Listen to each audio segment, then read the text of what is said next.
I'm Quentin Takis, a senior at A-State studying creative media production with an emphasis in corporate media and a minor in strategic communications. That is a mouthful. I've been going to A-State for about 4 years, and I've learned quite a bit when it comes to the production sides of media, creatively. From audio to video editing, to studio work, like in the newsroom and such things. And in this video, we're going to be talking about creative burnout. What is it?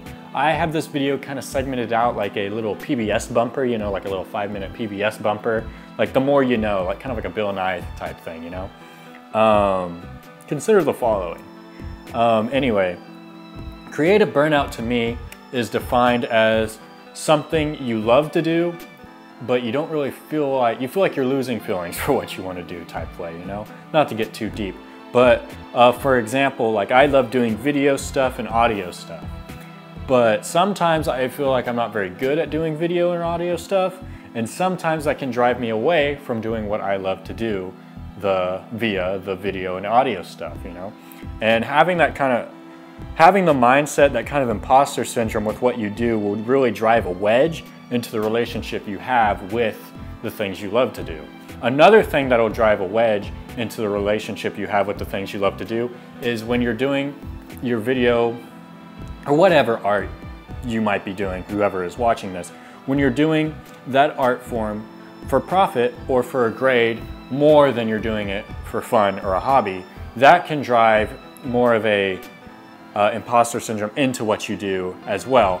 Because if you're always looking for profit or a grade on the projects you're doing, you're going to be grading yourself in that kind of system of things, you know? And if you're always grading your work and you're losing the fun, you're going to end up hating it. You know that old saying where it's like, keep your hobbies a hobby, you know, maybe don't do them for profit. But today I want to tackle how do we keep our hobbies and make them a profit without losing it all together. I've talked to many people in the creative field about how they kind of tackle this subject, how they kind of get over creative burnout. And one thing has always been said to me, and it's, you know, you just got to step back from just the profit side of things or the grade side of things. You just got to get back to why you love it.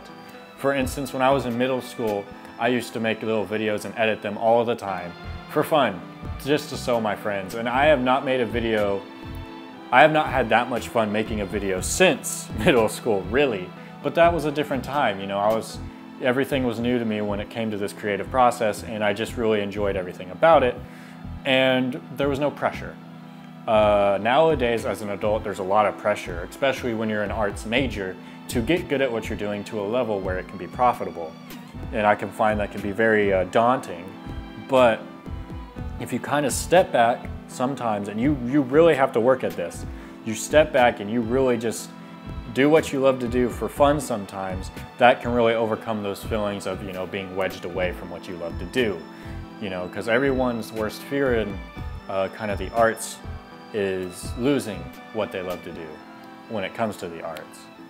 And I find just stepping back and having fun with creative ideas that have nothing to do with your ordinary day-to-day ideas is the way to do it.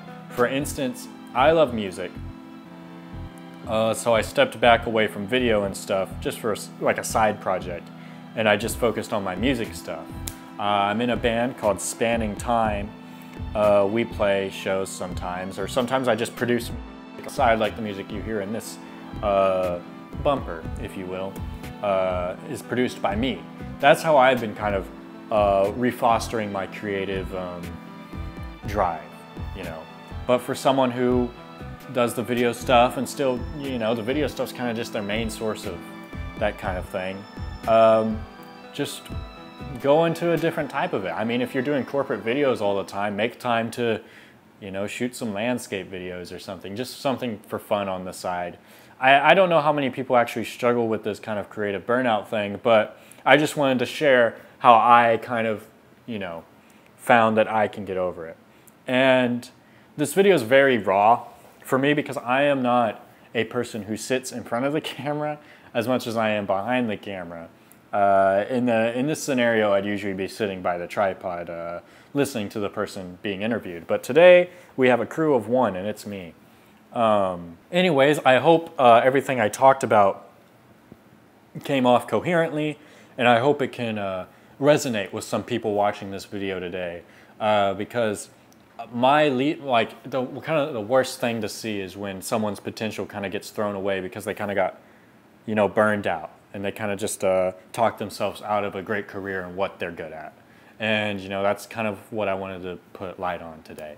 Anyways, thanks for watching this kind of PBS the more you know type style video, and I hope you enjoyed it. Anyways, I'm Quentin Takis, and I'm signing out.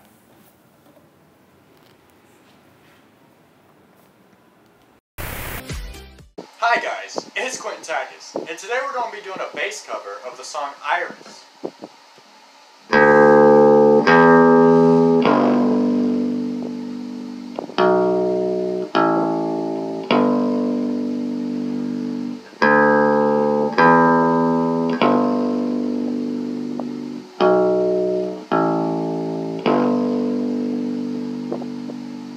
Alright guys, thanks for watching.